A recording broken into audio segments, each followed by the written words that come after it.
Friends, have a very sweet morning to all of you. I hope you are well and safe at your home. जी हाँ प्यारे बच्चों, आप घर पे ठीक ठाक होंगे, रोज का काम रोज कर रहे होंगे, ऐसी मैं उम्मीद करता हूँ। और आज हम पढ़ने वाले हैं 11th इकोनॉमिक्स से ऑर्गेनाइजेशन ऑफ डाटा चैप्टर के एक इम्पॉर्टेंट टॉपिक को। उस टॉपिक का नाम है रॉ डाटा। जी हाँ, आप तो जानते हैं कि डाटा कलेक्शन इन्वेस्टिगेटर के द्वारा किया जाता है।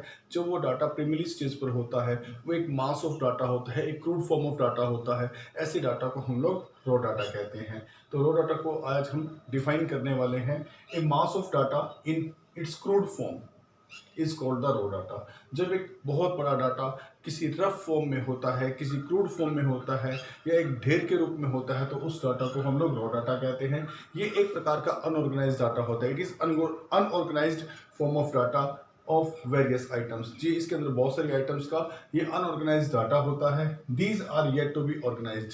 ये वो डाटा है जिसे हमने आगे चल के ऑर्गेनाइज करना है और इन्वेस्टिगेटर फिर इसको ऑर्गेनाइज करके डिफरेंट सीरीज में ढालेगा और उस डिफरेंट सीरीज का फिर आगे as per resembles as per use उसका उपयोग किया जाएगा।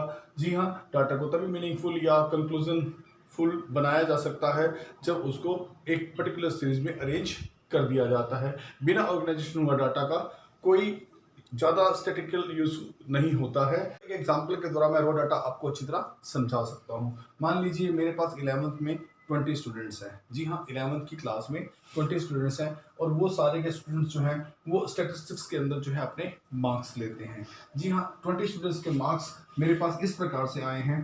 पहले किसी स्टूडेंट्स के 30, 25, 15, 30, 35, 10, 45, 30 इस तरह से मेरे पास ये 20 स्टूडेंट्स के जो है मार्क्स आए हुए हैं। ये एक क्रूड फॉर्म ऑफ डाटा है, ये एक मास ऑफ आइटम्स है, अर्थात ये क्रूड फॉर्म ऑफ डाटा है, रफ डाटा है। इस डाटा को जब तक मैं ऑर्गेनाइज कर नहीं लूंगा, जी हाँ, 0 से 10 में किसके आए, 10 से 20 में किसके आए, 20 से 30 में किसके आए, 30 से 40 में किसके आए या 40 से 50 के अंदर कितने लोगों के कितने बच्चों के मार्क्स आए हैं, तब तक इसको मैं अच्छी तरह से यूटिलाइज नहीं कर पाऊंगा। ये एक अनऑर्गेनाइज्ड फॉर्म ऑफ डाटा है, ये एक मास ऑफ आइटम्स का डाटा है, यह एक क्रूड फॉर्म ऑफ डाटा है जिसे मुझे ऑर्गेनाइज करना है।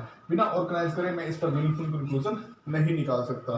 बेटा, ये वो डाटा है जिसको मैंने अभी तक कोई क्लासिफिकेशन नहीं किया है। बिना क्लासिफिकेशन किए, बिना क्लासिफिकेशन में ढाले कोई क्लास से कोई ग्रुप इनका नहीं आता है। इनमें होमोजेनिटी नहीं होती है। जब इनमें होमोजेनिटी नहीं होती है तो हम इनसे किसी प्रकार की सीरीज का निर्माण नहीं कर सकते हैं, तो इनसे कंक्लूजन भी, मीनिंगफुल कंक्लूजन भी नहीं निकाले जा सकते हैं। तो मेरे बच्चों, डाटा को जब हम प्राइमरी स्टेज पे इकट्ठा करते हैं तो वो क्रूड फॉर्म में आता है, वो एक मास ऑफ आइटम के रूप में हमारे पास आता है, तब उसे हम क्रूड डाटा कहते हैं। जब तक ये डाटा ऑर्गेनाइज नहीं हो जाता, जब इस डाटा को डिफरेंट क्लासेस में, ग्रुप में क्लासीफाई नहीं कर लेते, तब तक ये मीनिंगफुल कंक्लूजन इससे नहीं निकाले जा सकते। हाँ, आगे चल के इसकी जो सीरीज बनेंगी वो हमारे लिए मीनिंगफुल कंक्लूजन निकालने में हमारी मदद करेंगे और बाकी एनालिसिस जो है उसी सीरीज पर किए जा सकते हैं, चाहे वो मीन, मोड, मीडियन के एनालिसिस हैं, सेंट्रल टेंडेंसी के हैं, कोरिलेशंस के हैं, या फिर डायग्रामेटिकल प्रेजेंटेशन के जो भी हमारे आगे हैं, वो बिना इन्हें ऑर्गेनाइज किए नहीं किया जा सकता।